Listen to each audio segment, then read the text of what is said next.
Chamonix, 9000 habitants permanents, 70% de résidences secondaires. Au pied du Mont Blanc, où le prix du mètre carré tutoie les sommets, 10 000 € en moyenne dans l'ancien, le nouveau plan local d'urbanisme réservera la grande majorité des nouvelles constructions pour les habitants à l'année. Notre population ne peut plus se loger.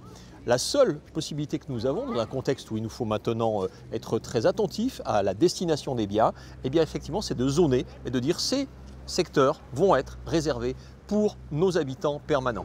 Et c'est 80% du peu de secteurs encore à urbaniser que nous consacrerons au logement permanent. C'est une première en France. Un zonage rendu possible grâce à la loi Lemeur de novembre 2024, amendée par le député haut-savoyard Xavier Roseraine. On est sur une application concrète des mesures que j'ai défendues depuis des années à l'Assemblée nationale. Et Chamonix, c'est pas qu'ils veulent plus de résidences secondaires, c'est que la proportion aujourd'hui de résidences secondaires par rapport à la résidence principale est trop importante. Et c'est simplement une volonté de réguler. Les résidences secondaires, l'essentiel de la demande pour cet agent immobilier, un peu sceptique sur les effets du nouveau règlement. Peut-être que de contraindre la construction pour de la résidence secondaire risque de faire augmenter les prix de l'existant. Donc il y a peut-être le risque que le serpent se morde la queue.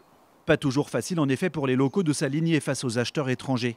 Sur les hauteurs, ce couple de New-Yorkais n'a pas hésité à débourser 2 millions d'euros l'an dernier pour ce chalet somme toute assez classique, avec balcon face au Mont Blanc tout de même. Si quelqu'un veut venir habiter ici à Chamonix où c'est magnifique, s'il veut avoir une maison mais qu'il n'est pas autorisé à construire, alors il va acheter une maison qui est déjà là, où quelqu'un habite à l'année. Ces habitants vont se faire éjecter du marché. Sur les 14 000 logements que compte Chamonix, 4 000 seulement sont occupés par des habitants à l'année. Les terrains à construire sont rares. D'ici 2035, la commune prévoit d'urbaniser 12 hectares, pas un de plus.